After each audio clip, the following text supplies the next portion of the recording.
어느 날 늘 그렇듯이 아침에 은행 통장을 확인하던 김 할머니는 눈을 의심했습니다. 매달 꼬박꼬박 들어오던 기초연금 30만 원이 SP처럼 사라져 버린 겁니다. 이게 무슨 일이람? 전화기를 들고 구청과 국민연금공단에 전화를 걸었지만 돌아온 대답은 너무도 차가웠습니다. 어르신, 지난달에 통장 장호가 기준을 초과하셔서 이번 달부터 지급이 중단됐습니다. 단 한 달, 단 하루, 심지어 몇 시간만 기준을 넘겨도 이렇게 순식간에 끊길 수 있다는 사실 믿기시나요? 이건 김 할머니만의 이야기가 아닙니다. 제 옆집에 사는 박 어르신도 똑같은 일을 겪었습니다. 자녀가 잠깐 생활비로 넣어준 돈, 며칠 후에 바로 뺐었는데도 그 기록이 자산 증가로 잡혀서 기초연금이 뚝 끊긴 겁니다. 아니, 이건 내 돈도 아니고 쓰지도 못한 돈인데 왜? 아무리 항의해도 소용없었습니다. 제 돈은 있는 돈으로 간주하고 계산은 냉정하게 숫자로만 이루어집니다. 여기서 놀라운 사실 하나. 기초연금은 단순히 소득만 보는 게 아니라 재산 전부를 소득으로 환산합니다. 예금, 부동산, 심지어 전세 보증금까지도 계산에 들어갑니다. 예를 들어 통장에 1억 원이 있다면 정부는 연 4% 이율로 계산해 월 33만 원의 소득이 있는 것으로 간주합니다. 실제로 일을 해서 버는 돈이 아니어도 가진 재산이 많으면 넉넉하다고 판단하는 겁니다. 2025년 기준 단독 가구의 월 소득인 정액 기준은 218만 원, 부부 가구는 348만 원입니다. 단돈 만 원만 초과해도 탈락. 더 무서운 건 이 계산에 포함되는 항목들이 우리가 생각하는 것보다 훨씬 많다는 겁니다. 예를 들어 월세 수입이 50만 원 있고 예금이 7천만 원 있다면 두 금액을 소득으로 환산해 합산했을 때 기준을 훌쩍 넘어버릴 수 있습니다. 나는 집도 없고 소득도 없는데 왜 탈락이야? 이렇게 분통 터뜨리는 분들이 많습니다. 이유는 간단합니다. 전세보증금, 자동차, 자녀 명의 재산, 해약한 보험금, 신고 안 한 월세 수입 등 우리가 놓치기 쉬운 요소들이 전부 계산에 들어가기 때문입니다. 심지어 배우자의 소득과 재산까지 합산됩니다. 남편이 직장을 다니거나 아내가 작은 임대 수익이 있어도 가구 전체 소득으로 판단하니 본인만 어렵다고 해도 소용없습니다. 이런 현실을 모르고 있다가 어느 날 갑자기 끊김 통보를 받으면 충격과 허탈함은 이루 말할 수 없습니다. 문제는 대부분 몰라서 생기는 피해라는 겁니다. 알고만 있으면 피할 수 있었을 함정들. 그런데 우리는 누가 알려주지 않으면 절대 알 수 없습니다. 주변에서 받는 사람도 있고 못 받는 사람도 있으니 그냥 운이 나빴나 하며 넘어가는 경우가 태반입니다. 저는 이 영상을 통해서 반드시 전하고 싶습니다. 기초연금은 그냥 나이만 채우면 주는 돈이 아니다. 작은 실수 하나로 수백만 원, 수천만 원의 노후 자금이 날아갈 수 있습니다. 김 할머니처럼 억울한 상황을 당하지 않으려면 지금부터라도 정확한 기준과 위험 요소를 알아야 합니다. 그래야 앞으로의 몇 년, 몇십 년이 달라집니다. 오늘 이 이야기를 끝까지 들으신다면 여러분은 더 이상 당하지 않을 겁니다. 오히려 주위 사람들에게도 알려주고 가족의 재산 구조까지 점검하게 될 겁니다. 단 한 번의 준비가 평생을 지킬 수도 있습니다. 이제부터 그 숨겨진 함정과 피하는 방법을 하나씩 파헤쳐 보겠습니다.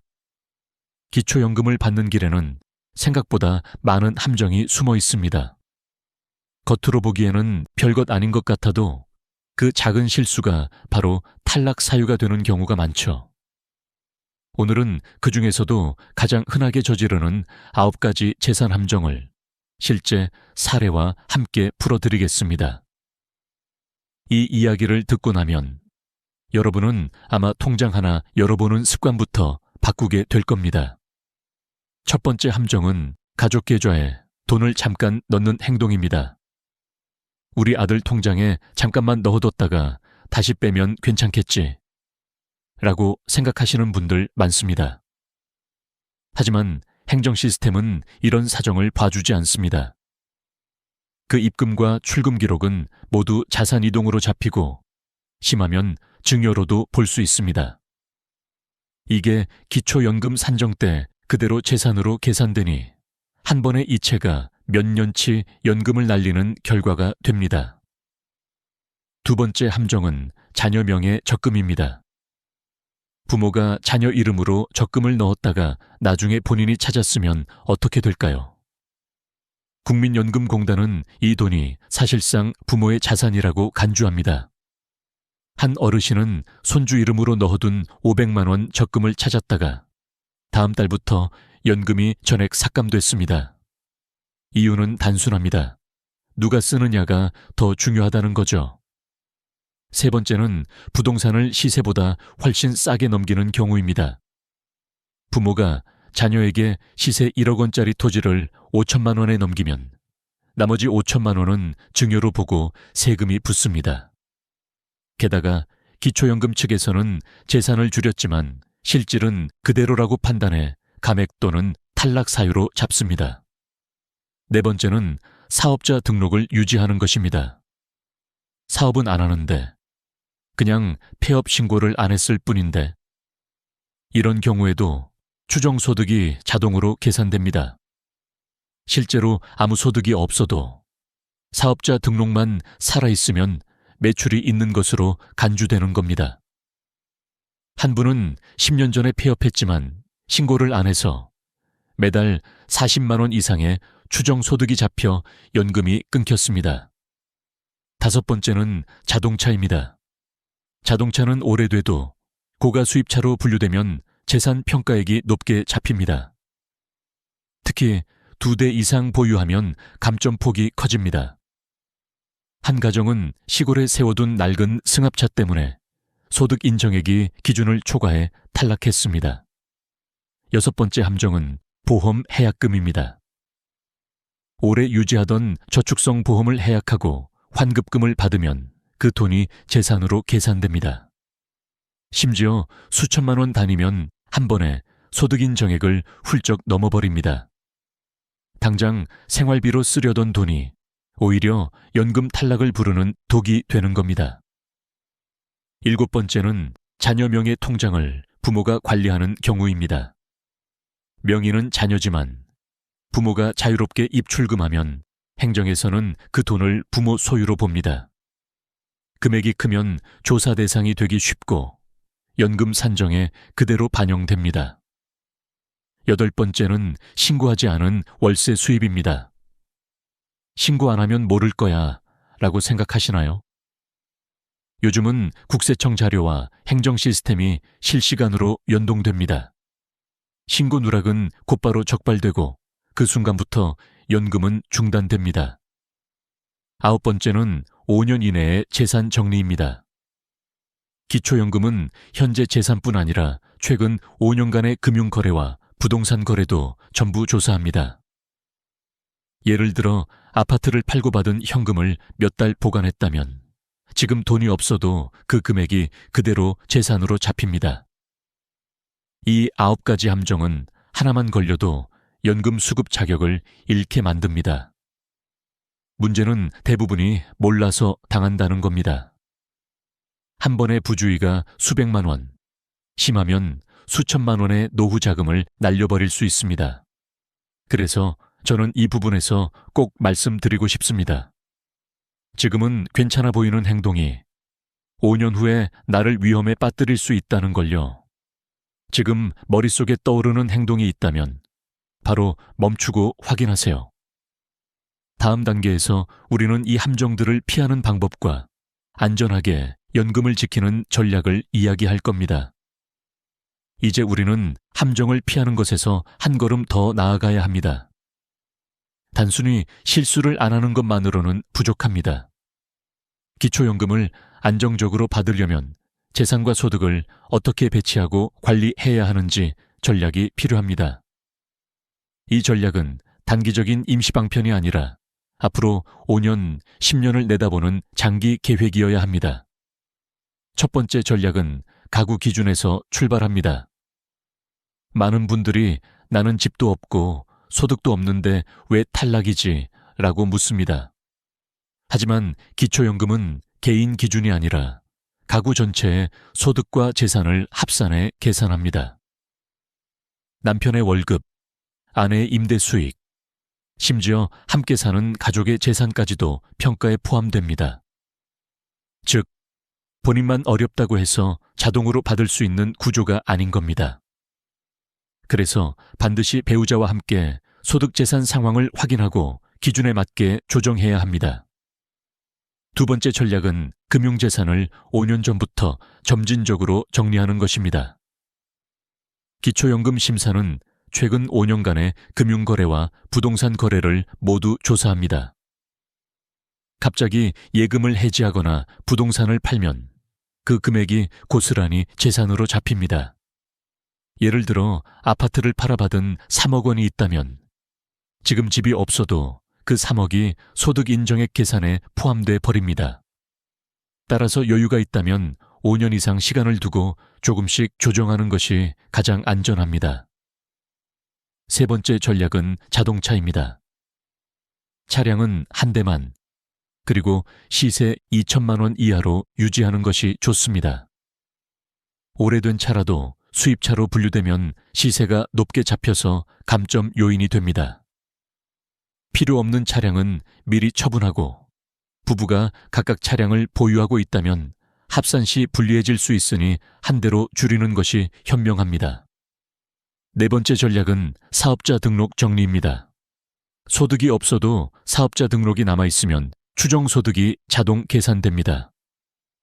한 분은 수년간 아무 일도 안 했는데도 사업자 등록이 남아있어 매달 30만 원 이상의 추정소득이 계산돼 연금이 줄었습니다.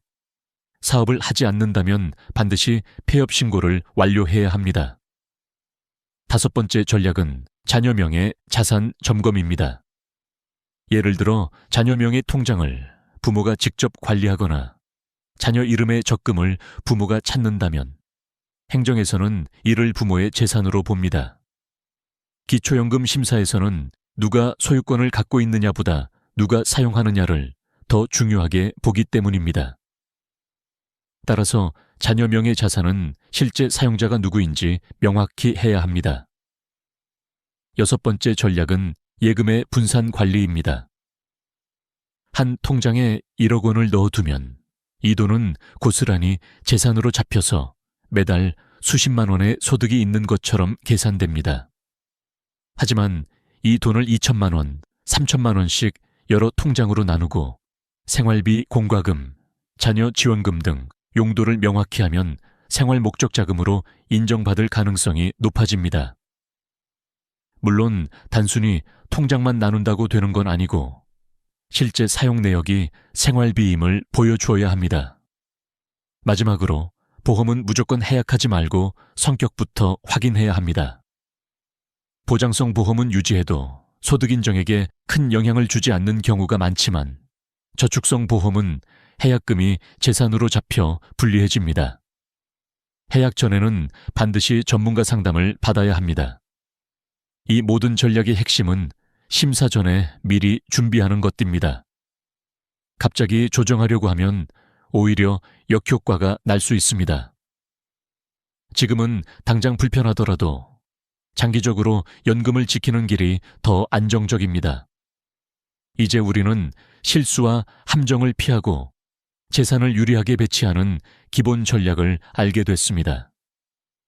다음 단계에서는 이 전략들을 실제로 적용해 성공적으로 연금을 지켜낸 사람들의 이야기를 들어보겠습니다.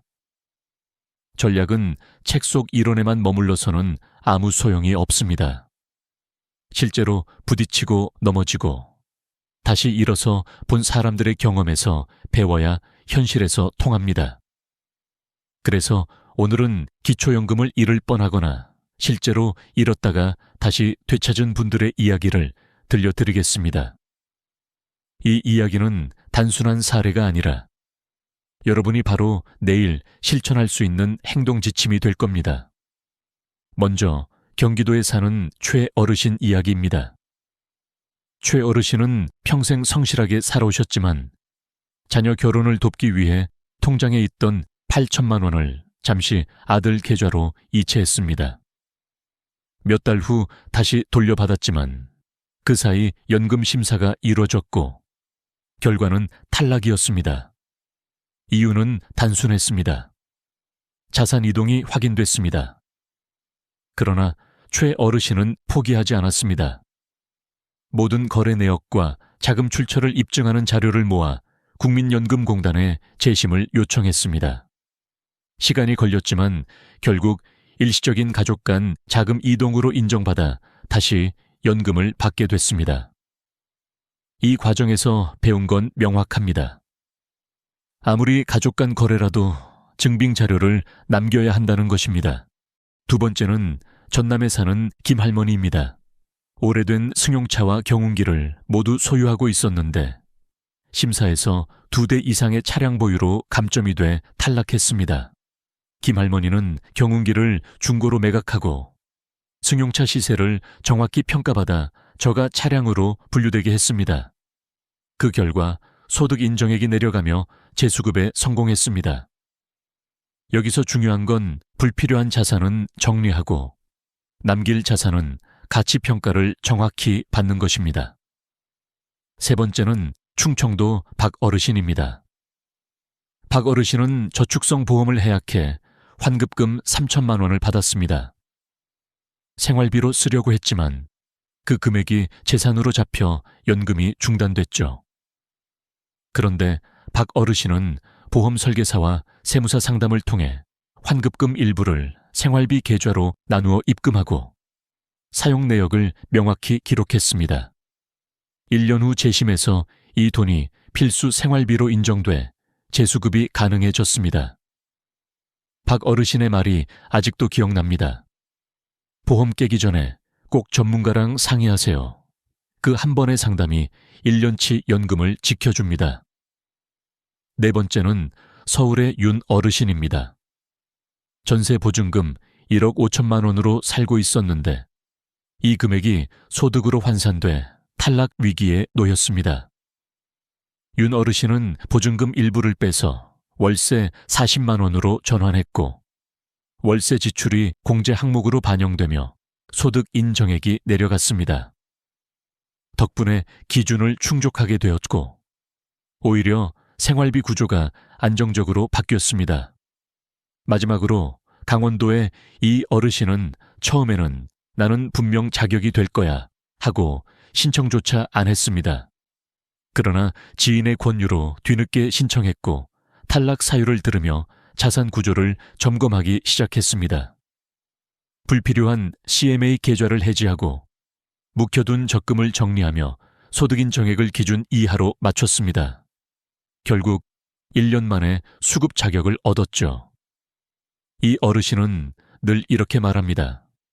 신청 안 하는 게 가장 큰 실수야. 해봐야 왜 안 되는지도 알지. 이 5사람의 공통점은 하나입니다. 문제를 피하려고만 하지 않고 정면으로 부딪혔다는 점입니다. 심사에서 불리한 요소를 발견했을 때 서류와 증빙, 전문가 조언을 통해 하나씩 해결해 나갔습니다. 여러분도 지금 통장을 열어보고 차량 등록부를 확인하고 보험증권을 살펴보세요. 거기서 시작됩니다. 다음으로 우리는 기초연금 외에도 노후를 든든하게 지켜줄 다른 복지제도와 혜택들을 살펴볼 겁니다. 이 부분은 많은 분들이 놓치는 영역이지만 활용만 잘하면 기초연금과 함께 훨씬 안정적인 노후를 만들 수 있습니다. 기초연금만으로는 생활이 빠듯하다는 이야기를 정말 많이 듣습니다. 약값, 공과금, 그리고 예상치 못한 병원비까지 30만 원 남짓한 금액은 순식간에 사라져버립니다. 그래서 오늘은 기초연금 외에도 함께 활용하면 훨씬 안정적인 노후를 만들 수 있는 4가지 복지제도를 알려드리겠습니다. 이 제도들은 신청하지 않으면 절대 받을 수 없고 대부분의 경우 몰라서 놓치는 경우가 많습니다. 알고 나면 왜 이제야 알았을까 하는 생각이 들 겁니다. 첫 번째는 주택연금입니다. 집은 있는데 현금이 부족한 분들에게는 구세주 같은 제도입니다. 쉽게 말해 집을 팔지 않고 담보로 맡겨서 그 집에 계속 살면서 매달 연금처럼 생활비를 받는 제도입니다. 부부 중 한 명이 만 55세 이상이고 주택의 공시가격이 12억 원 이하라면 신청 가능합니다.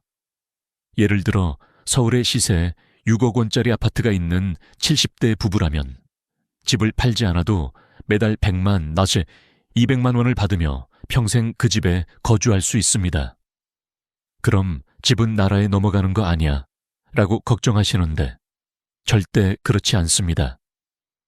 소유권은 여전히 본인에게 있고 부부가 모두 사망한 후에는 자녀가 집을 상속받을 수 있습니다. 그때는 지급된 연금액만 상환하면 됩니다. 가장 큰 장점은 쫓겨나지 않는다는 법적 보장입니다. 두 번째는 농지연금입니다. 시골에 논밭이 있는데 농사는 더 이상 짓지 않거나 수익이 거의 없는 경우가 많습니다. 그런데 이 땅도 기초연금 심사에서는 재산으로 잡혀 불리하게 작용합니다. 그렇다면 차라리 그 땅을 담보로 농지연금을 받아보는 건 어떨까요? 만 65세 이상이고 해당 농지가 실제로 경작되었던 땅이라면 신청이 가능합니다. 직접 농사를 짓지 않아도 과거에 가족이 경작했거나 임대 기록이 있으면 가능성이 있습니다. 수령 금액은 땅의 시세와 위치에 따라 다르지만 월 20만 원에서 많게는 80만 원 이상 받을 수 있습니다. 게다가 이 농지연금 수령액은 소득 인정액에 유리하게 반영되는 경우가 많아 기초연금과 병행수급이 가능할 수 있습니다. 세 번째는 노인 일자리 지원 사업입니다. 많은 분들이 나이 때문에 일할 기회를 잃었다고 생각합니다. 하지만 이 제도는 단순히 돈을 버는 것 이상의 의미가 있습니다.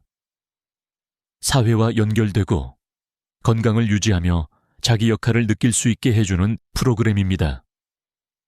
만 60세 이상이면 대부분 신청 가능하며 일자리는 매우 다양합니다.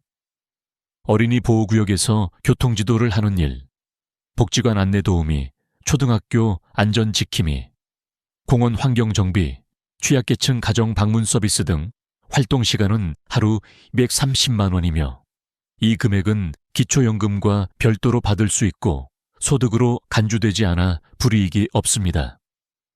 특히 혼자 지내는 분들에게는 사회적 고립을 줄이는 효과가 크고 우울감 개선에도 도움을 줍니다. 네 번째는 기초생활수급자 제도입니다. 이 제도는 이름 때문에 거부감을 가지는 분들도 있지만 실제로는 꼭 필요한 사람을 돕기 위해 만들어졌습니다. 선정되면 의료비, 주거비, 생계비, 교육비 등 다양한 지원을 받을 수 있습니다. 예를 들어 의료급여 1종이면 병원 진료와 약값 부담이 거의 없어집니다. 주거급여는 월세나 전세에 사는 경우 정부가 일정 금액을 보태줍니다. 생계급여는 현금 지원으로 가구 원수와 상황에 따라 월 50만 원 이상 받을 수 있습니다. 교육급여는 손주를 키우는 조부모에게도 적용되는데 중학생은 연간 약 50만 원, 고등학생은 약 130만 원의 지원이 나옵니다. 다만 이 제도는 소득과 재산 기준을 모두 충족해야 하고 부양의무자 기준도 있습니다. 자녀가 고소득이거나 자산이 많으면 부양 가능하다고 판단될 수 있습니다. 하지만 최근 이 기준이 완화되어 자녀가 별거 중이고 실제로 생활비를 주지 않는다는 걸 입증하면 수급이 가능해졌습니다. 중요한 건 포기하지 말고 상담을 받아보는 겁니다. 상담만으로도 불이익은 없고 상황이 바뀌었을 때 우선순위로 등록될 수도 있습니다.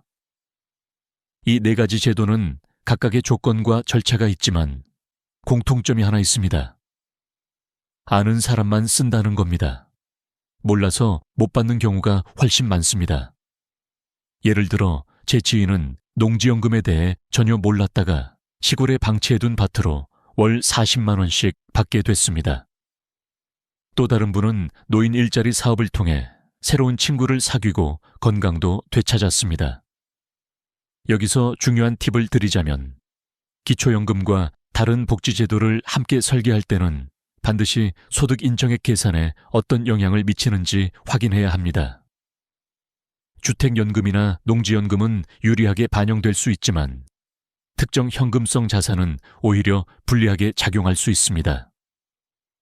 그래서 신청 전에 주민센터나 전문가 상담을 꼭 거치셔야 합니다. 여러분의 노후 재정은 하나의 기둥으로만 버틸 수 없습니다. 기초연금이 그중 하나라면 주택연금, 농지연금 노인 일자리, 기초생활수급 같은 제도가 나머지 기둥이 되어야 합니다. 기둥이 많을수록 삶은 안정됩니다. 중요한 건 그 기둥들을 언제 세우느냐입니다. 너무 늦게 움직이면 기회는 사라집니다. 지금 당장 종이에 여러분이 가진 자산과 소득, 생활비를 적어보세요. 그리고 이 4가지 제도 중 어떤 것을 신청할 수 있는지 체크하세요.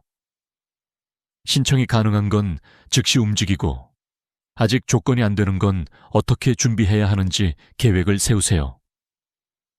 다음 마지막 단계에서는 오늘 배운 모든 내용을 한데 모아 평생 후회 없는 선택을 할 수 있도록 명확한 교훈과 실천 방법을 드리겠습니다.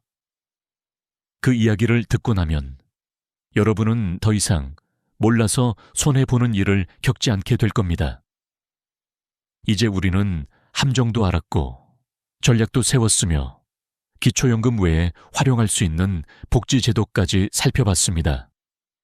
하지만 이 모든 정보를 한 번 듣는 것만으로는 생활 속에서 실천하기 어렵습니다. 그래서 마지막으로 여러분이 평생 후회 없이 기초연금을 지키고 더 나은 노후를 설계할 수 있도록 명확한 교훈과 실천 방법을 정리해 드리겠습니다. 첫 번째 교훈은 신청 안 하면 무조건 영원. 예입니다. 놀랍게도 자격이 충분히 되는데도 신청하지 않아 수년치 연금을 날린 분들이 많습니다. 한 어르신은 나이도 넘었고 소득도 거의 없었지만 나는 분명 될 거야 하며 신청을 미루다가 3년 동안 한 푼도 받지 못했습니다. 나중에 주민센터에서 왜 이제 오셨어요? 라는 말을 들었지만 이미 지나간 시간은 되돌릴 수 없었습니다. 그러니 기준이 될지 안 될지 헷갈린다면 당장 신청부터 하세요. 탈락하더라도 이유를 정확히 알 수 있고 그 이유를 해결하면 다음 심사에서 기회를 잡을 수 있습니다. 두 번째 교훈은 모든 거래와 재산의 흔적을 남겨라 말음입니다. 기초연금 심사는 말이 아니라 증거로 판단합니다. 가족 간 금전 거래, 보험 해약, 부동산 매매, 차량 처분 등 모든 자금 흐름은 서류로 남겨야 합니다. 통장 거래 내역, 계약서, 세금 납부 기록 같은 증빙 자료가 있다면 불리하게 보일 수 있는 상황도 유리하게 바꿀 수 있습니다. 특히 가족 간 거래는 그냥 구두로만 하면 거의 100% 불리하게 작용합니다. 세 번째 교훈은 5년 전부터 준비하라 입니다. 기초연금은 현재 재산뿐 아니라 최근 5년간의 거래 내역을 모두 봅니다. 오늘 당장 예금을 해약하거나 부동산을 팔면 5년 동안은 그 금액이 재산으로 잡힙니다. 따라서 자산구조 조정은 미리미리 해야 하고 계획 없이 큰돈을 움직이는 행동은 피해야 합니다. 예를 들어 집을 팔 계획이 있다면 팔고 난 뒤에 자금 사용 계획까지 세워 두어야 합니다. 네 번째 교훈은 가구 전체를 본다. 예입니다. 본인만 어렵다고 해서 받을 수 있는 게 아닙니다. 배우자의 소득과 재산, 심지어 같은 주소지에 사는 가족의 자산까지 합산됩니다. 남편의 월급, 아내의 임대 수익, 자녀 명의의 고가 차량이나 부동산이 있다면 본인 기준에서는 아무 문제 없어도 가구 기준으로는 탈락할 수 있습니다. 그래서 기초연금 준비는 가족 전체의 재정 상황을 공유하고 함께 계획하는 것이 중요합니다. 5번째 교훈은 전문가와 함께하라 입니다. 세무사, 공인중개사, 사회복지사 같은 전문가들은 법과 제도의 맹점을 알고 있습니다. 혼자 고민하다 보면 놓치는 부분이 많지만 전문가와 상담하면 불필요한 자산을 합법적으로 제외시키거나 평가액을 낮추는 방법, 세대 분리 등 다양한 해결책을 찾을 수 있습니다. 요즘은 지자체에서 무료 상담을 제공하는 경우도 많으니 꼭 활용하세요. 6번째 교훈은 기초연금 하나에만 의존하지 마라 입니다. 앞서 말씀드린 주택연금, 농지연금, 노인 일자리, 기초생활수급 같은 제도들은 기초연금과 병행할 수 있는 경우가 많습니다. 예를 들어 주택연금을 받으면 매달 안정적인 현금 흐름이 생기고 노인 일자리로 활동비를 벌면 생활에 여유가 생깁니다. 이렇게 여러 개의 재정 기둥을 세우면 한 축이 흔들려도 전체 구조가 무너지지 않습니다. 7번째 교훈은 감정이 아니라 숫자로 판단하라 입니다. 이 정도면 괜찮겠지 라는 생각이 가장 위험합니다. 기초연금 심사는 정확한 숫자로 판단합니다. 기준선이 한점엔 포함 1,000원이라면 2점에 캐 80천 1원이 되는 순간 탈락입니다. 1만 원 차이가 몇 년치 연금을 날릴 수 있습니다. 그러니 매년 본인의 소득 인정액을 계산해보고 기준에 맞는지 확인해야 합니다. 계산은 주민센터나 복지로 사이트에서 할 수 있고 무료 상담 서비스도 있습니다. 마지막 8번째 교훈은 지금 당장 시작하라 입니다. 많은 분들이 나중에 해야지 라고 미룹니다. 하지만 제도는 매년 바뀌고 심사 기준도 변합니다. 오늘은 받았던 사람이 내년에는 탈락하기도 합니다. 준비를 미루는 순간 기회도 멀어집니다. 지금 이 영상을 보고 계신다면 바로 통장을 열고 차량 등록증을 확인하고 보험증권을 꺼내세요. 그리고 오늘 배운 내용을 체크리스트로 만들어 하나씩 점검하세요. 저는 수많은 어르신들을 만나면서 한 가지 확신을 얻었습니다. 알면 지킬 수 있고 모르면 잃는다. 는 겁니다. 제도는 냉정합니다. 하지만 미리 알고 준비하는 사람에게는 충분히 기회가 열려 있습니다. 여러분이 이 영상을 끝까지 보신 것만으로도 이미 절반은 준비가 된 겁니다. 이제 나머지 절반은 행동으로 채우면 됩니다. 오늘 이야기가 누군가에게는 단순한 정보일 수 있습니다. 하지만 또 다른 누군가에게는 수백만 원, 아니 수천만 원의 가치를 지키는 열쇠가 될 수도 있습니다. 저는 그 열쇠를 여러분 손에 쥐어 드렸습니다. 이제 문을 열지 말지는 여러분의 선택입니다. 여러분 평생 가족을 위해, 자녀를 위해 아껴오셨죠. 이제는 여러분 자신을 위해, 앞으로의 10년, 20년을 위해 준비하셔야 합니다. 기초연금은 단순한 돈이 아니라 여러분의 삶을 지탱하는 중요한 한 축입니다. 그 권리를 지키는 건 누구도 대신해 줄 수 없습니다. 끝으로 부탁드립니다. 오늘 들으신 이야기를 혼자만 간직하지 마시고 가족과 친구, 이웃에게도 알려주세요. 특히 나이와 조건이 되는 분들에게는 꼭 공유해 주세요. 여러분의 한마디가 누군가의 노후를 지켜줄 수 있습니다. 그리고 이 채널을 구독하고 좋아요를 눌러주시면 앞으로도 여러분의 삶에 꼭 필요한 정보와 경험을 나누겠습니다. 우리는 서로의 이야기를 듣고 배우며 더 나은 노후를 만들 수 있습니다. 다음에도 여러분의 권리와 행복을 지킬 이야기를 준비하겠습니다. 오늘도 건강하시고 든든한 하루 되시길 바랍니다. 당신이 매일 먹는 밥상이 사실은 수십 년 동안의 건강을 결정한다면 믿으시겠습니까? 저는 한방과 양방을 모두 경험하며 30년 가까이 진료해 온 의사로서 수천 명의 환자들에게서 한 가지 공통점을 발견했습니다. 비싼 약과 영양제를 한 움큼씩 드셔도 정작 매일 먹는 밥상에는 몸을 살리는 보물들이 빠져 있다는 사실이었죠. 특히 50대, 60대, 70대에 접어든 분들일수록 그냥 배만 채우면 된다는 습관이 자리 잡고 있었습니다. 하지만 저는 오늘 그 생각을 완전히 뒤집어 드리겠습니다. 평생 먹어온 평범한 반찬 속에 당신 몸의 시계를 되돌리는 비밀이 숨어 있습니다. 얼마 전 진료실에 한 어르신이 찾아오셨습니다. 원장님, 요즘 밥맛이 없고 힘이 없어요. 영양제도 챙겨 먹는데 왜 이렇게 피곤하죠? 저는 그분의 식단을 꼼꼼히 살펴보았습니다. 놀랍게도 늘 먹는 반찬이 거의 비슷했고 계절에 맞는 재료나 몸 상태에 맞춘 식단 변화가 전혀 없었습니다.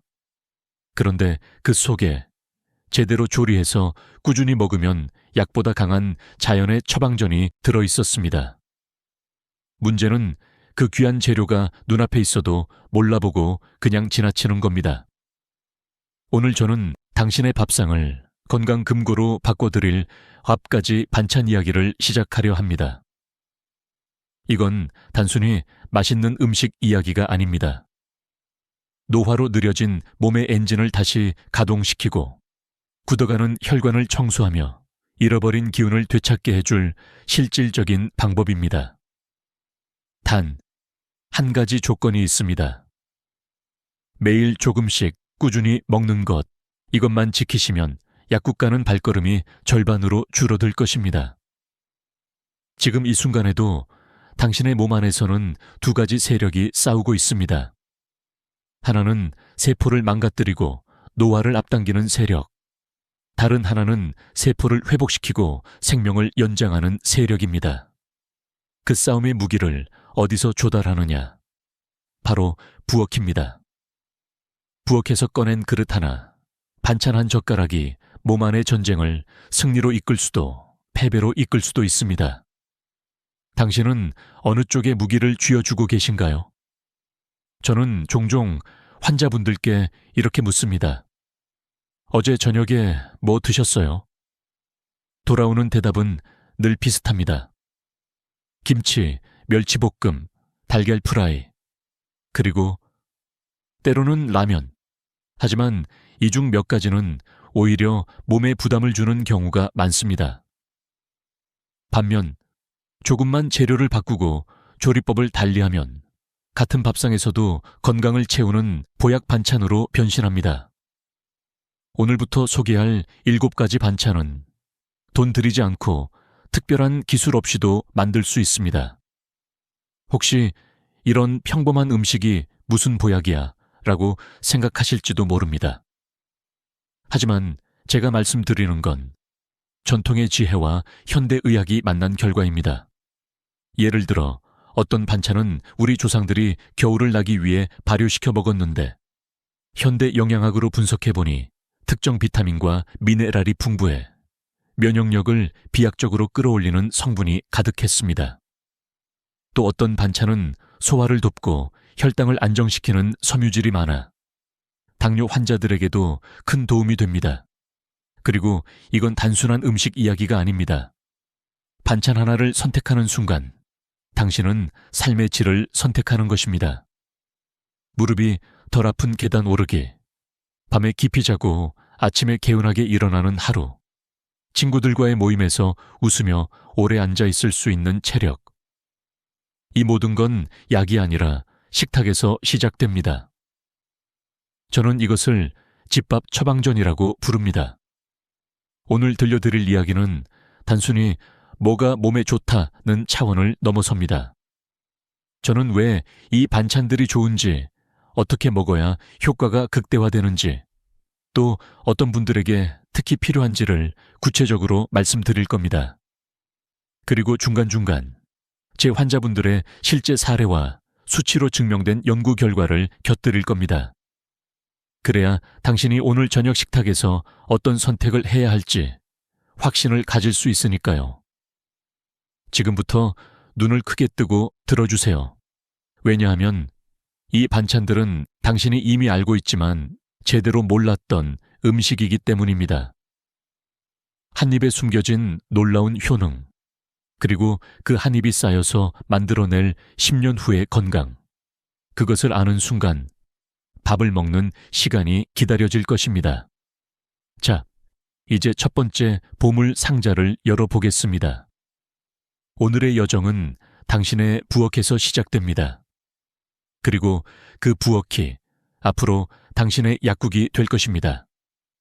바닷속 깊은 곳에는 우리 몸이 잃어버린 힘을 되찾게 해주는 보물 창고가 있습니다. 저는 환자분들에게 종종 묻습니다. 바다 음식 자주 드세요? 돌아오는 대답은 대부분 비싸서 가끔만 먹어요. 혹은 냄새가 나서 안 먹어요입니다. 하지만 나이가 들수록 바다에서 온 음식, 특히 해조류와 해산물은 건강을 지탱하는 기둥이 됩니다. 이유는 간단합니다. 바다는 우리가 땅 위에서 얻을 수 없는 미네랄, 아미노산, 그리고 노화를 늦추는 성분의 보고이기 때문입니다. 예를 들어 미역줄기볶음 같은 음식은 한 번 먹으면 별다른 특별함을 느끼지 못할 수 있습니다. 하지만 그 속에는 요오드라는 갑상선 건강을 지켜주는 핵심 성분이 가득 들어 있습니다. 갑상선은 우리 몸의 엔진과 같습니다. 엔진이 약해지면 아무리 좋은 연료를 넣어도 속도가 나지 않고 조금만 움직여도 숨이 차고 피곤해집니다. 특히 50, 80대 여성분들은 호르몬 변화로 인해 갑상선 기능이 떨어지기 쉬운 시기에 있습니다. 요오드가 풍부한 미역줄기는 이 엔진에 기름을 치듯 다시 힘을 불어넣습니다. 저는 실제로 이런 사례를 많이 봤습니다.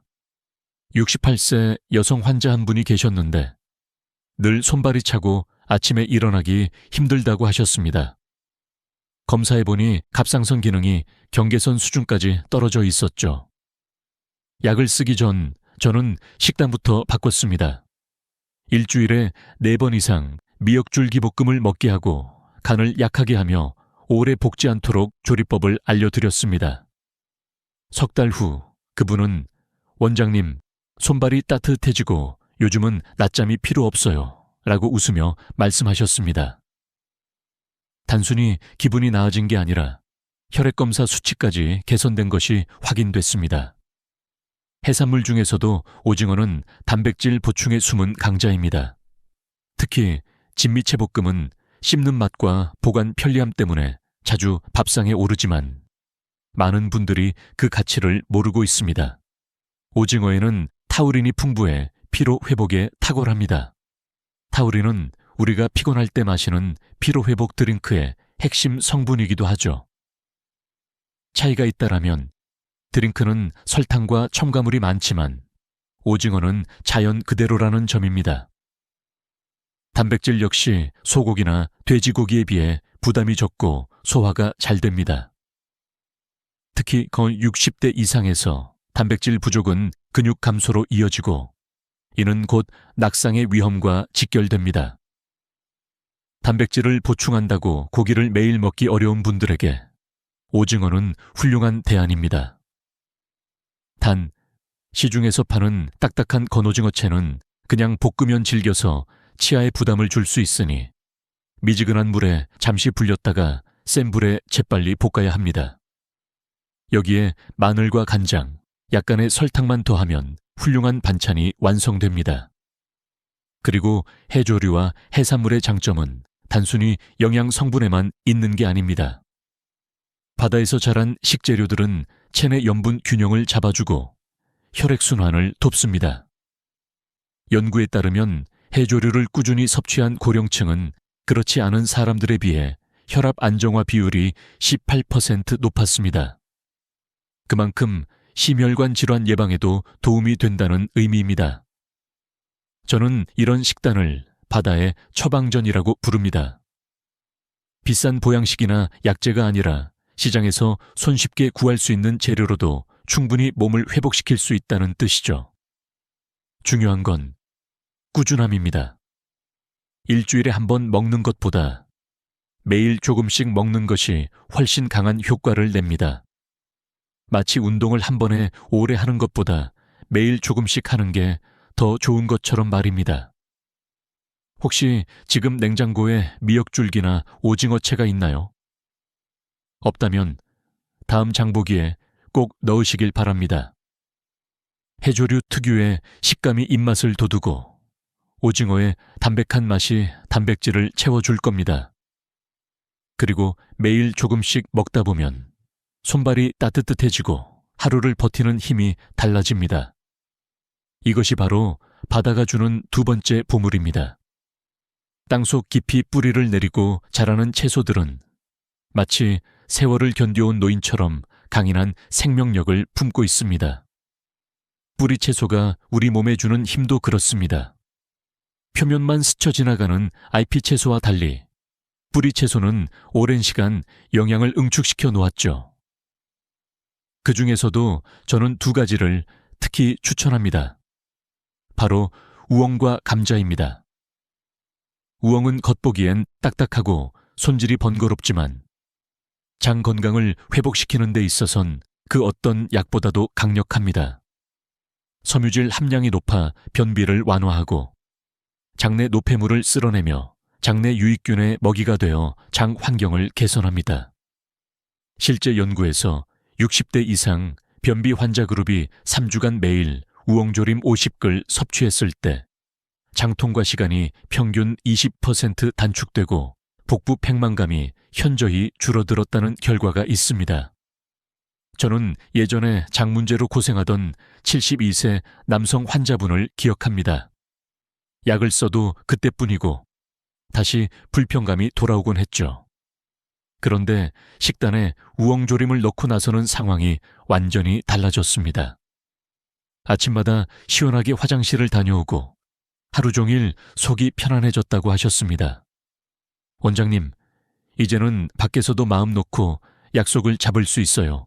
라는 말씀을 들었을 때 음식의 힘이 얼마나 위대한지 다시금 느꼈습니다. 그리고 감자. 많은 분들이 감자를 살찌는 음식으로 오해하지만 사실 감자는 혈관 건강에 은밀한 수호자입니다. 칼륨이 풍부해 나트륨을 배출시키고 혈압을 안정화하는 데 도움을 줍니다.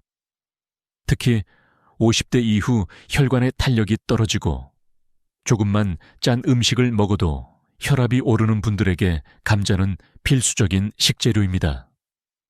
혈관이 막히면 심장과 뇌 모두 위험해집니다.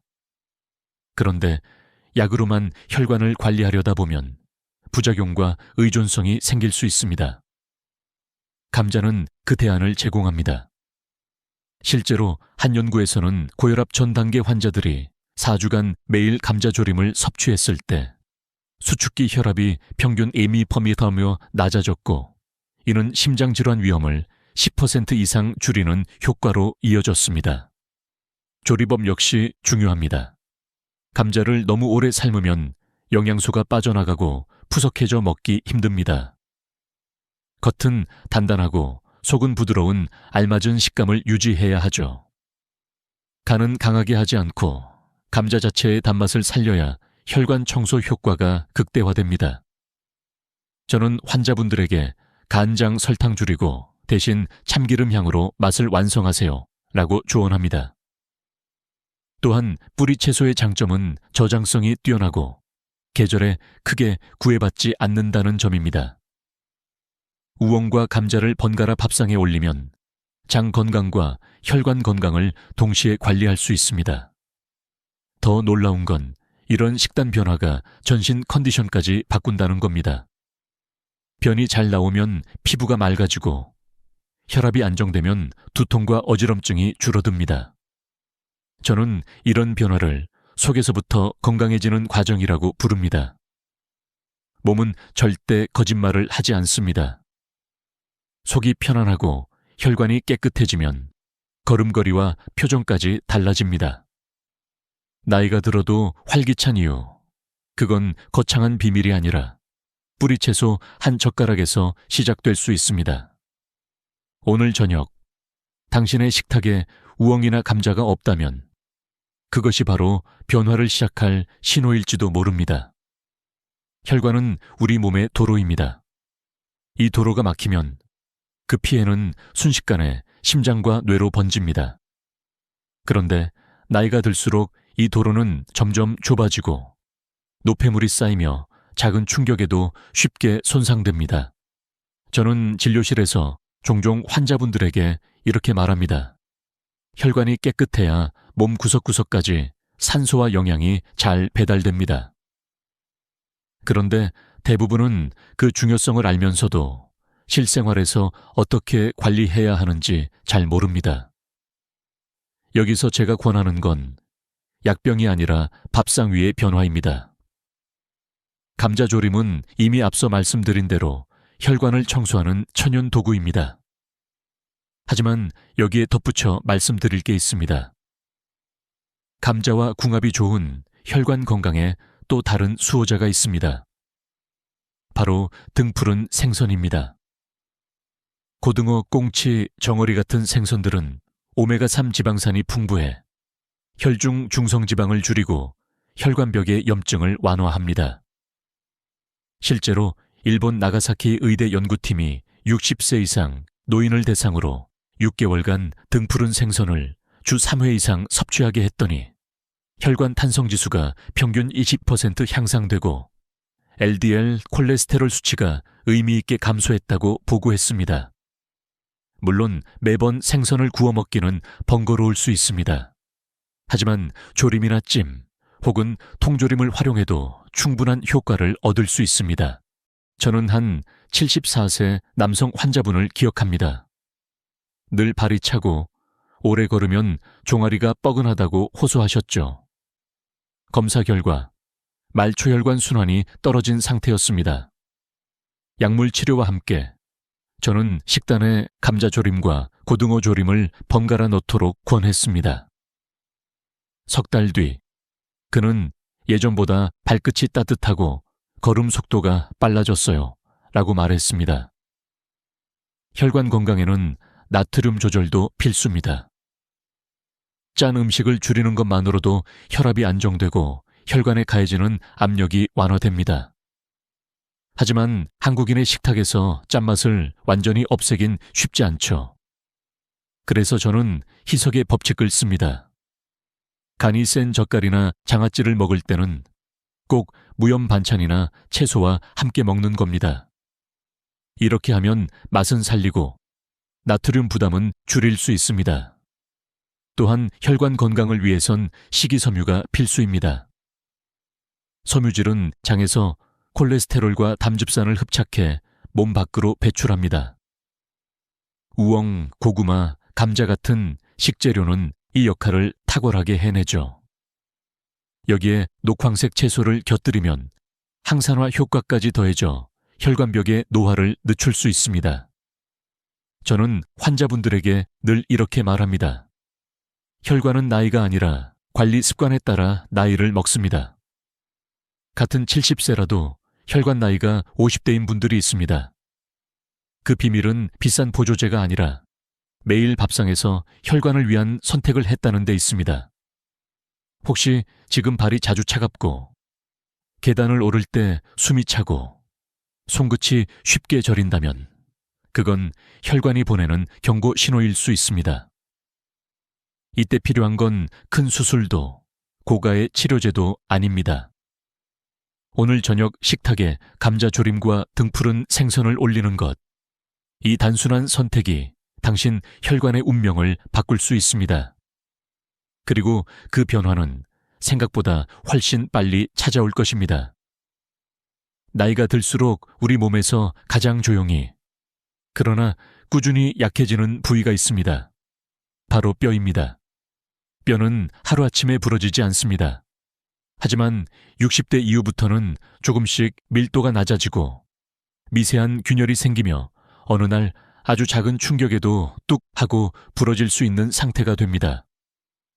그래서 저는 환자분들에게 늘 이렇게 말합니다. 뼈 건강은 지금부터 준비해야 합니다. 아프기 시작하면 늦습니다. 우리 조상들은 냉장고도 칼슘 보충제도 없던 시절에 어떻게 겨울철 뼈 건강을 지켰을까요? 그 해답 중 하나가 바로 무말랭이입니다. 햇물을 채 썰어 말리면 수분이 빠지면서 칼슘, 칼륨, 철분 같은 미네랄이 몇 배로 농축됩니다. 게다가 씹는 동안 턱 근육과 잇몸이 단련되고 침 분비가 늘어나 소화도 잘 됩니다. 저는 67세 여성 환자분을 기억합니다. 무릎이 자주 시큰거리고 계단을 오르면 허벅지까지 뻐근하다고 하셨죠. 골밀도 검사를 해보니 경계 단계의 골다공증이었습니다. 약 처방도 했지만 식단에도 변화를 주었습니다. 무말랭이 무침을 일주일에 3, 4번 먹도록 하고 간은 최대한 약하게 참기름과 마늘로 풍미를 살렸습니다. 6개월 후 재검에서 골밀도가 소폭 상승했고 무엇보다 계단 오를 때 무릎 통증이 눈에 띄게 줄었습니다. 뼈 건강은 칼슘만으로 해결되지 않습니다. 칼슘이 뼈에 잘 붙도록 돕는 비타민 D, 마그네슘, 단백질까지 함께 섭취해야 합니다. 그래서 저는 무말랭이를 단독으로 먹기보다 두부나 멸치 혹은 들깨가루와 함께 무치는 것을 추천합니다. 이렇게 하면 칼슘 흡수율이 훨씬 높아집니다. 뼈를 단단하게 만드는 습관은 식단뿐만이 아닙니다. 체중 부하 운동, 햇볕 쬐기, 과도한 카페인과 알코올 섭취 줄이기 역시 필수입니다.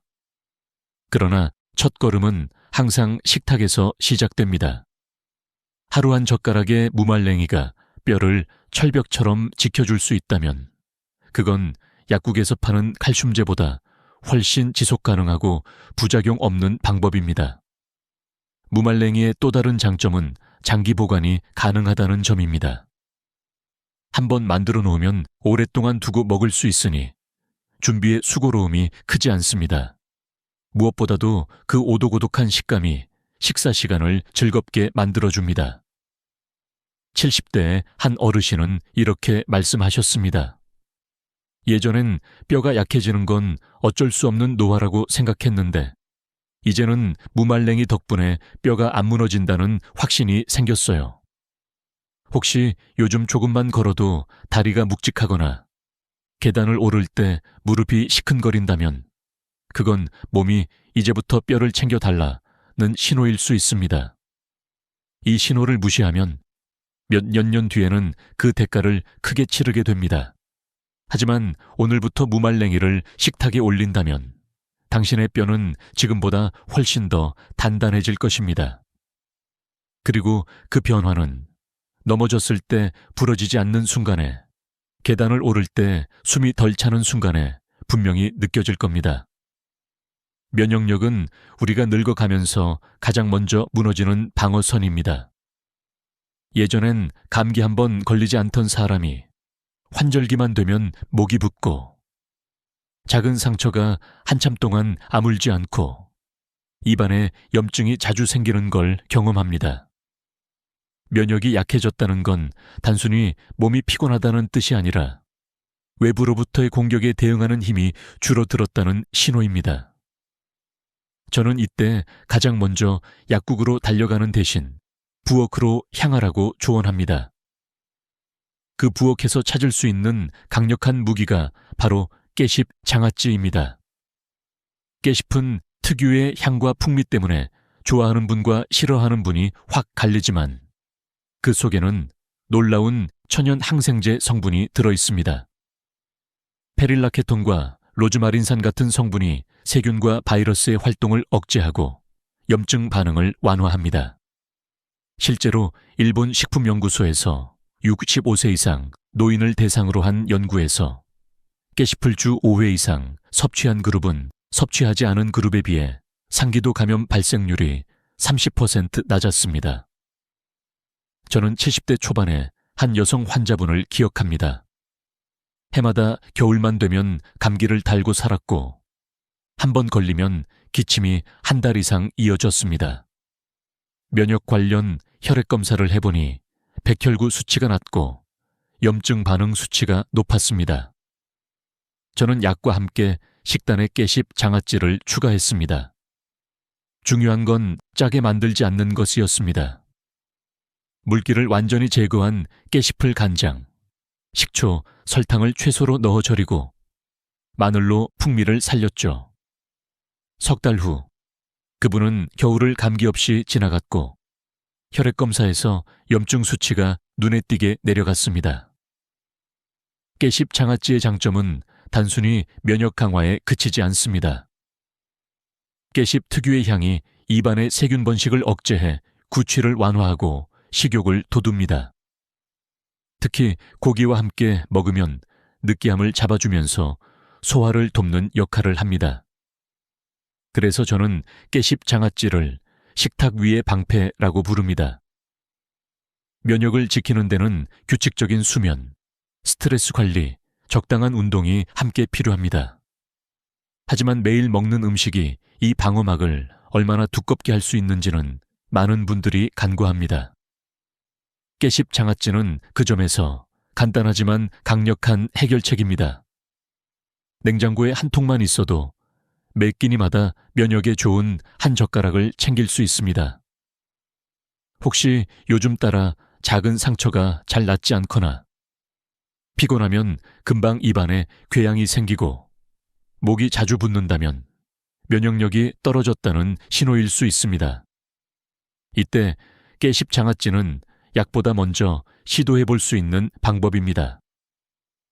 오늘 저녁 밥 위에 깨십 장아찌를 올려 한 입 드셔보세요. 그 한 입이 당신 몸속에 보이지 않는 방패를 세워줄 것입니다. 그리고 시간이 지나면 겨울을 더 가볍게, 봄을 더 상쾌하게 맞이하게 될 것입니다. 여름은 많은 사람들에게 활력을 주는 계절이지만 나이가 들수록 오히려 이 계절이 힘들게 느껴질 때가 많습니다. 덥고 습한 날씨는 몸의 열을 빼앗는 대신 기운을 소모시키고 입맛을 잃게 만듭니다. 특히 50대 후반 이후부터는 천 조절 기능이 떨어져 여름철 식욕 부진이 더 심해집니다. 저는 이런 분들에게 항상 한 가지 음식을 추천합니다. 바로 오이소박이입니다. 오이소박이는 단순히 시원하고 아삭한 여름 반찬이 아닙니다. 오이 자체가 가진 풍부한 수분과 칼륨은 몸속 열을 식히고 체내 나트륨을 배출해 부종을 줄여줍니다. 여기에 양념 속 마늘과 고춧가루는 혈액 순환을 돕고 위장 운동을 촉진합니다. 한 입 베어 물면 입안 가득 퍼지는 시원한 육즙이 혀를 깨우고 잃었던 식욕을 되살립니다.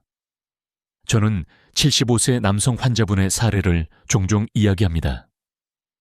여름만 되면 밥을 반 공기밖에 못 드셨고 더위에 기운이 빠져 거의 하루 종일 의자에 앉아만 계셨습니다. 하지만 부인께서 매주 한 번씩 신선한 오이소박이를 담가 식탁에 올리면서 상황이 달라졌습니다. 시원한 국물과 아삭한 식감 덕분에 밥량이 늘었고 한 달 후에는 원장님, 요즘은 더위도 덜 타고 산책도 나갑니다 라고 하셨습니다. 오이소박이를 담글 때 주의할 점이 있습니다. 오이를 너무 오래 절이면 아삭한 식감이 사라지고 비타민C 같은 수용성 영양소가 손실됩니다. 30분 정도 소금에 절이는 것이 적당하며 양념에는 새우젓이나 멸치액젓을 약간 넣어 감칠맛을 살리는 것이 좋습니다. 또 너무 맵게 만들면 오히려 위를 자극할 수 있으니 시원한 맛이 주인공이 되도록 해야 합니다. 여름철 오이소박이는 단순히 입맛을 돋우는 것을 넘어 여름철 건강 유지의 핵심 도구가 됩니다. 식욕이 살아나면 자연스럽게 영양 섭취량이 늘고 이는 전반적인 체력 회복으로 이어집니다. 무엇보다 수분과 전해질이 균형을 이루면서 더위에 지치는 속도가 느려집니다. 이제 우리는 왈가지 밥상 위의 보물을 모두 살펴봤습니다. 진미채볶음으로 피로를 풀고 미역줄기로 갑상선을 지키며 우엉과 감자로 장과 혈관을 살리고 무말랭이로 뼈를 단단히 하고 깨씹 장아찌로 면역력을 높이며 오이소박이로 여름철 입맛을 되찾는 것. 이 모든 것은 특별한 약이 아니라 매일 밥상에서 가능한 선택입니다. 저는 이 울가지 반찬을 하루 한 젓가락의 기적기라고 부릅니다. 한 번에 다 갖출 필요는 없습니다. 오늘은 한 가지, 내일은 또 다른 한 가지를 식탁에 올리면 됩니다. 중요한 건 꾸준히 계속하는 것입니다. 그렇게 하루하루 쌓이다 보면 3개월 뒤에 당신은 분명히 달라져 있을 것입니다. 아침에 더 가볍게 일어나고 계단을 오를 때 숨이 덜 차며 감기에 걸릴 확률도 줄어들 것입니다. 건강은 하루아침에 만들어지지 않습니다. 하지만 매일 먹는 음식이 10년 후에 당신을 만듭니다. 지금 당장 부엌으로 가서 냉장고를 열어보세요. 그 안에 오늘의 보약이 숨어 있을지도 모릅니다. 그리고 이 영상을 보고 계신 여러분, 오늘 이야기한 것 중 하나라도 꼭 실천해 보시길 바랍니다. 건강은 나누면 2배가 됩니다. 가족, 친구, 이웃과 이 영상을 공유하시고 함께 건강한 식탁을 만들어 보세요. 우리 모두의 노후가 더 빛나길 바랍니다. 오늘도 당신의 건강을 진심으로 응원합니다. 다음에도 삶을 바꾸는 이야기를 놓치지 않으려면 구독과 좋아요를 꼭 눌러주세요. 감사합니다. 일요일 오후 햇살이 거실 창문을 비스듬히 비추고 있었다. 평범한 하루, 평범한 풍경. 그런데 그날만큼은 내 눈에 모든 것이 다르게 보였다. 거실 소파는 아들이 늘 그렇듯 한쪽 팔을 꿰고 TV에 빠져 있었고, 부엌에서는 며느리가 허리를 잔뜩 굽힌 채 국을 젓고 있었다. 처음엔 그냥 스쳐 지나가는 장면이었다. 직장 다니느라 힘들었겠지 하며 무심히 지나쳤다. 그런데 잠시 후 부엌에서 나오는 며느리가 벽에 몸을 기대며 숨을 고르는 모습을 본 순간 가슴 한구석이 쿡 하고 찔렸다. 말없이 힘들다는 내색 하나 없이 묵묵히 해내는 그 모습이 눈에 깊이 박혔다. 그 순간 나도 모르게 입이 먼저 열렸다. 야, 이 녀석아. 거기만 퍼져 있지 말고 지영이 좀 도와라. 안 보이냐? 혼자 저렇게 하고 있는 거. 순간 아들은 놀란 표정으로 나를 바라봤고 며느리의 눈빛이 살짝 흔들렸다. 그 눈빛 속에는 놀람과 서운함이 뒤섞여 있었지만 동시에 오래 기다렸던 위로를 드디어 받은 듯한 안도감이 번져 있었다. 그날 깨달았다. 며느리가 바라는 건 시어머니가 자기 편이 되어주는 게 아니라 공정함이었다는 것을. 나는 그동안 내 아들 편을 드는 게 부모의 당연한 도리라 믿었지만 그 믿음이 오히려 며느리와 나 사이의 벽을 높이고 있었던 거다. 아들이 잘못했을 때도 눈 감아주고 며느리가 지쳐 있어도 모른 척하던 나의 침묵은 그녀의 마음속에 이렇게 새겨졌을 것이다. 어머니는 결국 아들 편이시구나.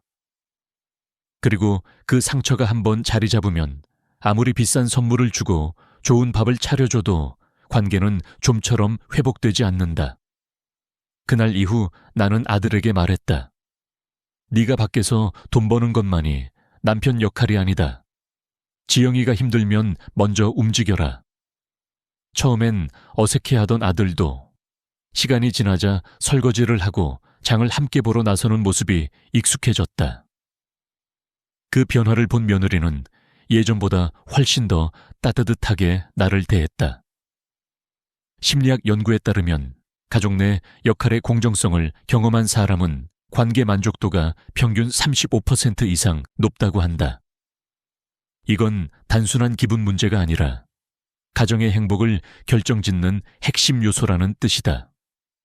며느리와 시어머니 사이도, 결국은 부부 친구 동료 관계처럼 누구 편이냐가 아니라 무엇이 옳으냐로 판단할 때 오래 간다.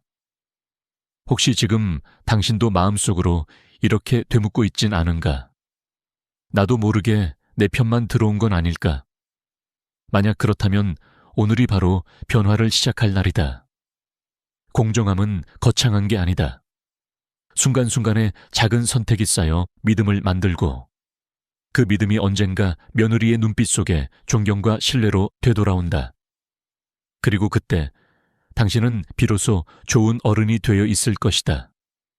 명절이 다가오는 시기가 되면 달력 위 붉게 칠해진 날들이 오히려 내 마음을 무겁게 만들곤 했다. 어린 시절에는 설과 추석이 그저 반가운 날이었지만 시어머니가 된 이후부터는 이야기가 달라졌다. 차례상 준비, 산더미 같은 전 부치기, 고기 재우기, 국 끓이기, 집안 청소와 설거지까지. 명절이 오면 집안이 전쟁터처럼 변했다. 그런데 시간이 지나면서 깨달았다. 이 고단함이 내게도 무겁지만 며느리에게는 두세 배 더 무겁게 다가온다는 사실을. 시댁이라는 공간은 며느리에게 여전히 낯선 곳이다. 겉으로는 익숙한 척 웃고 있지만 마음속에서는 시어머니의 눈치, 남편의 기대, 그리고 원래 집안일은 며느리 몫이라는 오래된 관습이 무겁게 내려앉는다. 나도 과거에는 그렇게 생각했다. 우리 집은 늘 이렇게 해왔으니 며느리도 당연히 그렇게 해야지. 하지만 그 당연함이 며느리의 어깨를 짓누르고 있었다. 그러다 몇 해 전 나는 결심을 했다. 그 해 추석 며느리에게 이렇게 말했다. 이번 명절은 너희끼리 편하게 쉬어. 음식은 간단하게 하고 힘들면 시켜 먹자. 그 말을 들은 며느리의 눈이 순간 크게 떠졌다. 정말요? 어머니, 감사합니다. 짧은 대답이었지만 그 목소리 속에는 안도와 해방이 섞여 있었다. 나는 그때 깨달았다. 며느리가 힘든 건 몸보다 마음이었다는 것을. 왜 우리는 며느리에게 이렇게까지 시키는 게 당연하다고 생각했을까? 답은 단순했다. 우리 집은 원래 이렇게 해왔으니까. 하지만 시대는 변했다. 과거에는 며느리가 시댁에 헌신하는 것이 미덕처럼 여겨졌지만 이제는 며느리도 자신의 인생을 사는 하나의 어른이다. 명절의 의미는 변하지 않았지만 명절을 보내는 방식은 달라져야 한다. 실제로 의학 자료를 찾아보니 과도한 명절 노동은 허리와 무릎 관절에 큰 부담을 준다. 50대 이상의 여성들은 명절 전후로 관절 통증 진료 건수가 평균 18% 증가한다고 한다. 한 번쯤 명절 증후군이라는 말을 들어본 적 있을 것이다. 이 증상은 단순히 피로감에 그치지 않는다. 어깨 허리 통증, 손목 관절염, 소화불량, 심지어 불면증까지 유발할 수 있다.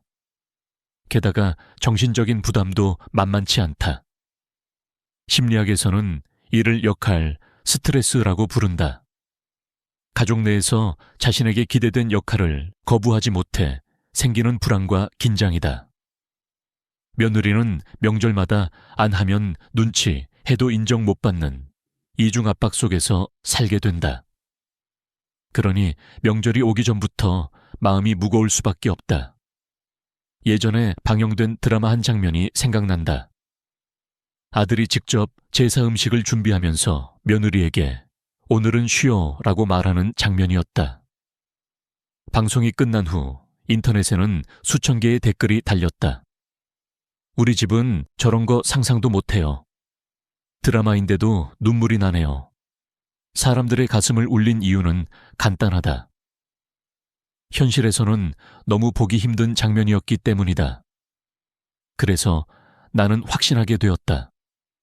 며느리에게 명절은 행복한 날이 아니라 검사받는 날이 될 수 있다. 이건 왜 이렇게 했니?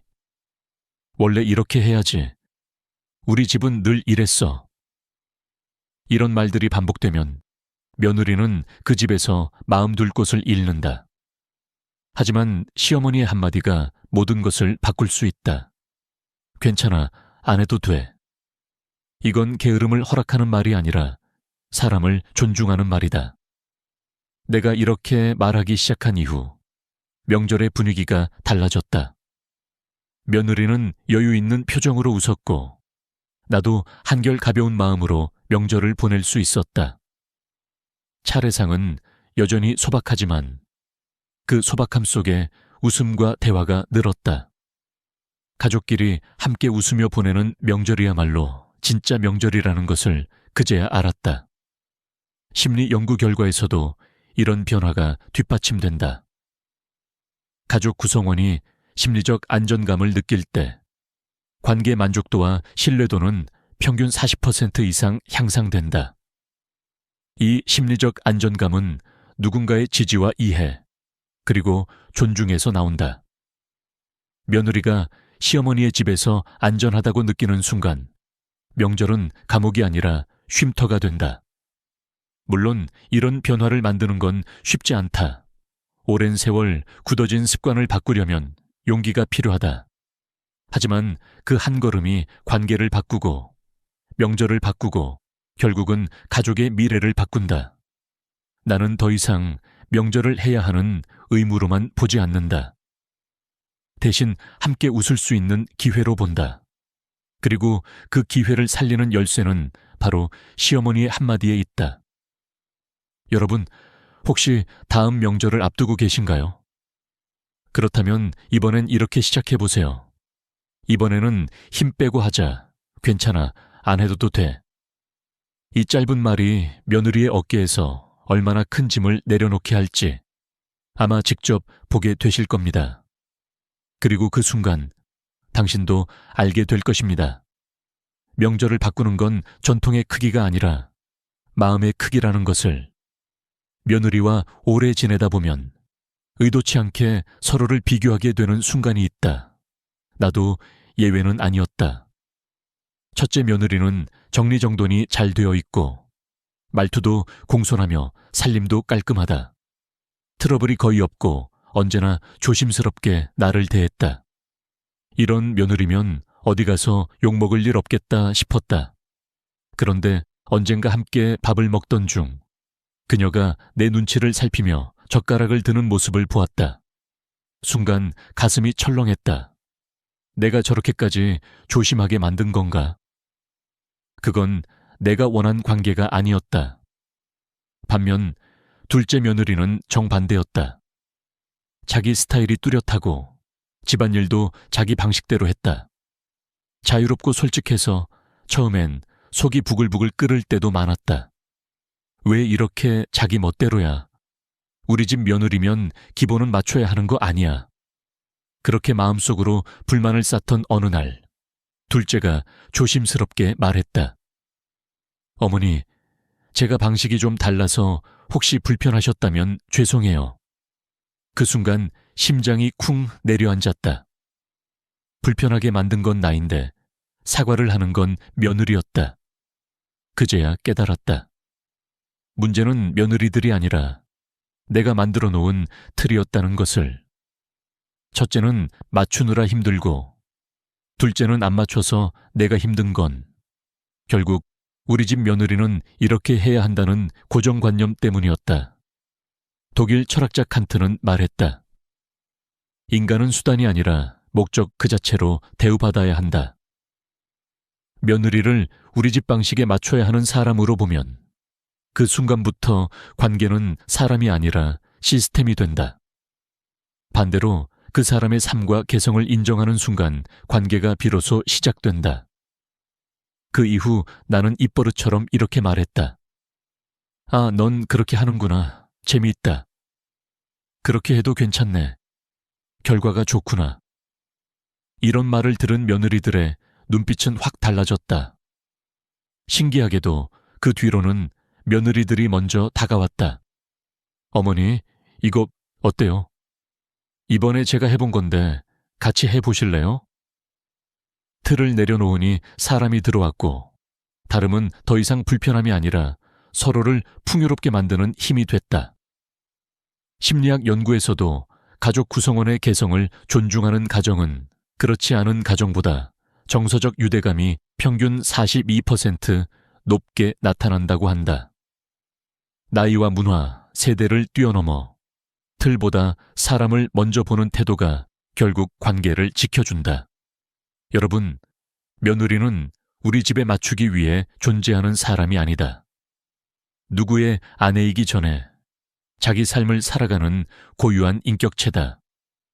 그 다름을 인정하는 순간 며느리는 시어머니를 편한 사람으로 느끼게 된다. 그리고 그 편안함이 오래가는 존경의 씨앗이 된다. 예전에 나는 며느리에게 잘해주고 싶으면 돈을 써야 한다고 믿었다. 백화점에서 비싼 가방, 고급 화장품, 명절 선물. 카드를 긁을 때면 어머니가 이렇게까지 해주신다는 말을 듣고 싶어 마음이 뿌듯했다. 그런데 몇 해 전 명절, 그 믿음이 완전히 무너지는 일이 있었다. 그날도 며느리는 하루 종일 부엌에서 음식 준비와 설거지를 반복했다.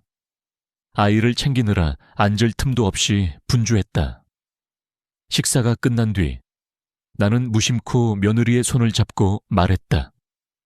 지영아, 정말 애 많이 썼다. 네 덕분에 우리 명절이 이렇게 따뜻해졌다. 고맙다. 딱 그 한마디였다. 그런데 며느리의 눈가가 붉어지고 입술이 떨렸다. 그리고 며칠 후 아들이 전했다. 엄마, 지영이가 이번 명절이 제일 좋았대.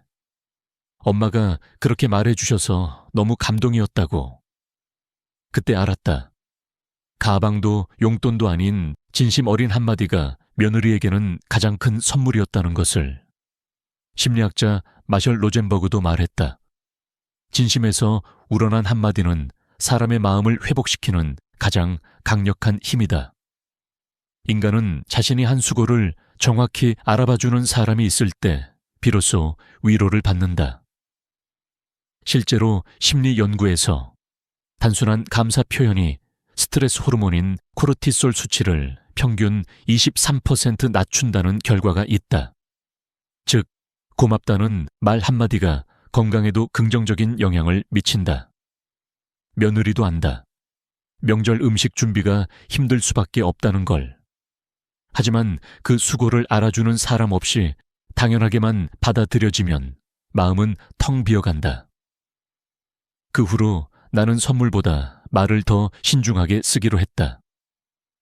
무심히 던진 한마디가 며느리를 서운하게 만들 수도 있지만 진심이 담긴 한 문장은 며느리의 마음을 활짝 열게 한다. 수고했어. 정말 고맙다. 네가 있어서 내가 편하다. 이 세 마디는 명절 음식보다 더 깊고 백화점 선물보다 더 오래 간다. 여러분, 며느리와의 관계에서 돈보다 값진 건 말의 품격이다.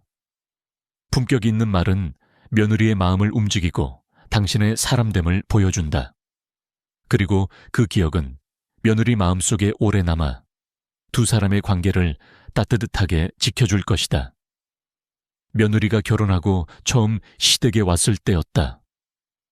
부엌에서 된장찌개를 끓이고 있었는데 된장은 조금만 넣고 간장은 너무 많이 넣는 걸 보았다. 속으로 아이고야, 저건 아닌데. 이러다 싱겁고 맛없겠네. 하는 생각이 100번은 들었다. 그런데 그 순간 입을 다물지 못하고 말했다. 아가, 간장은 좀 더 넣어야 맛있단다. 그 짧은 한마디에 며느리 표정이 단번에 굳었다. 아무 말도 하지 않았지만 그 눈빛이 말하고 있었다. 어머니는 저를 믿지 않으시는구나. 며칠 뒤 아들이 전했다. 엄마, 지영이가 그날 속상했대. 엄마가 못 믿는 것 같아서 마음이 철렁했대. 나는 그 말을 듣고 깨달았다. 내가 도와주려던 말이 오히려 상처가 될 수도 있다는 것을. 미국 심리학자 로젠탈 박사의 실험이 떠올랐다. 그는 초등학교 교사들에게 무작위로 학생 20명을 뽑아 이 아이들은 잠재력이 뛰어납니다. 라고 말했다. 실제로는 아무 기준 없이 뽑은 아이들이었지만 1년 뒤 성적과 행동이 눈에 띄게 향상됐다. 이것이 바로 피그말리온 효과, 즉 기대와 믿음이 사람을 성장시키는 힘이다. 프랑스 철학자 몽테뉴도 말했다. 진정한 배려는 충고가 아니라 침묵 속의 믿음이다. 사람은 스스로 해낼 수 있다고 느낄 때 자존감이 자란다. 그런데 시어머니가 먼저 그 가능성을 잘라버리면 며느리는 무시당했다고 느끼게 된다. 그 이후로 나는 결심했다. 며느리가 먼저 묻기 전엔 속이 터져도 말하지 않기로. 그냥 지켜봤다. 신기하게도 시간이 지나자 며느리가 먼저 다가왔다. 어머니, 이건 어떻게 해야 맛있게 돼요? 이번엔 어머니 방식대로 해볼게요. 그 한마디에 알았다. 이제 이 아이가 나를 믿기 시작했구나. 그리고 나도 이 아이를 믿어야겠구나. 심리학 연구에 따르면 무언의 신뢰를 받은 사람은 문제 해결 능력이 평균 27% 향상된다고 한다. 믿음은 단순히 관계를 부드럽게 하는 것뿐 아니라 사람을 성장시키는 자양분이 된다. 여러분, 며느리를 돕고 싶으시다면 먼저 필요한 건 조언이 아니라 믿음이다. 넌 잘할 수 있어. 라는 시선, 말이 아닌 침묵으로 전해주는 지혜. 그게 바로 진짜 어른이자 좋은 시어머니의 시작이다. 살다 보면 우리가 어느 순간 참 묘한 세대의 한가운데 서 있다는 걸 절실히 느끼게 된다. 부모님 세대에게는 끝까지 효도해야 한다는 도리를 지키느라 몸과 마음이 지쳤고, 자식 세대에게는 고맙다는 말 한마디조차 조심스럽게 요구해야 하는 세대. 사람들은 이런 우리를 두고 부모를 부양한 마지막 세대이자 자식에게 부양받지 못하는 첫 번째 세대라고 부른다. 이 말이 참 서글프지만 그래서 더 현실적이다. 나 역시 그 정의에서 벗어나지 못한다.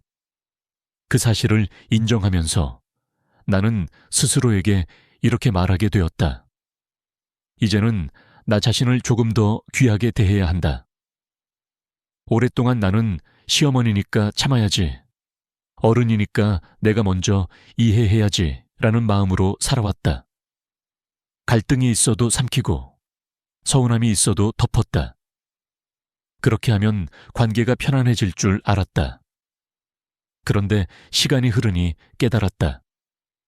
억눌린 감정은 사라지지 않고 마음 한구석에서 서서히 곪아간다는 것을.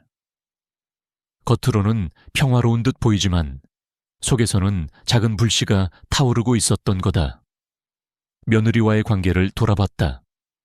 내가 얼마나 잘해줬느냐보다 서로를 얼마나 사람답게 봐줬느냐가 훨씬 중요했다. 선물을 하고 명절에 큰 상을 차려주는 것도 좋다. 하지만 그것이 관계를 지켜주는 핵심은 아니었다. 돈보다 말 한마디, 간섭보다 믿음 한 줌, 습관처럼 나오는 잔소리보다 고맙다는 따뜻한 말 한 줄이 오히려 훨씬 깊이 마음에 남았다. 가정학 연구에서도 비슷한 결과가 나왔다. 고령 부모와 자녀 이며느리 관계에서 존중 기반의 상호작용을 지속적으로 경험한 경우 5년 후에도 정서적 만족도가 70% 이상 유지되었다. 반대로 물질적 지원만 있고 존중이 결여된 관계는 2년 만에 만족도가 절반 이하로 떨어졌다. 결국 중요한 건 무엇을 주었느냐가 아니라 어떤 마음으로 대했느냐였다. 그런 의미에서 나는 내 인생 후반전을 이렇게 살아가고 싶다. 누구의 엄마나 누구의 시어머니라는 타이틀이 아니라 그냥 한 사람의 좋은 어른으로 기억되는 것. 그 길은 거창하지 않다. 눈앞에 사람을 있는 그대로 인정하고 필요한 순간에는 한 걸음 물러서며 옳고 그름을 가릴 때는 공정하게 판단하는 것. 그리고 때로는 침묵으로 신뢰를 전하는 것. 생각해보면 관계가 무너질 때는 항상 작은 균열에서 시작된다. 사소한 말 한마디, 아무렇지 않게 던진 시선, 기대하지 않았던 무심함이 쌓여서 생긴 틈. 하지만 그 틈을 메우는 것도 거창한 행동이 아니다. 오늘 고마웠다. 수고 많았다. 네가 있어서 내가 편하다. 이런 짧은 문장들이 마음의 거리를 조금씩 줄인다. 나는 이제 며느리에게 잔소리를 줄이고 묻기 전에는 조언을 하지 않는다. 대신 먼저 고마움을 표현하고 그녀의 방식을 존중하려고 노력한다. 그러자 신기하게도 며느리가 내게 먼저 다가오는 일이 많아졌다. 예전에는 조심스럽게 눈치를 보던 그녀가 이제는 웃으면서 어머니, 이거 같이 해보실래요? 하고 말을 건다. 그 변화는 마치 얼었던 땅이 조금씩 녹아 꽃이 피는 것과 같았다. 여러분도 혹시 비슷한 경험이 있으신가요? 관계를 바꾸고 싶지만 어디서부터 손대야 할지 몰라 망설인 적. 저 역시 그랬습니다. 하지만 방법은 의외로 단순합니다. 먼저 내 마음을 조금 내려놓고 상대를 내 방식에 맞추려는 사람이 아니라 그 자체로 완성된 사람으로 인정하는 것. 그리고 필요한 순간에만 조언을 하고 나머지 시간에는 믿음으로 지켜보는 것. 삶이란 결국 사람과 사람의 연결로 이루어진다. 우리는 매일 그 연결을 조금씩 단단하게 만들거나 무심히 약하게 만든다.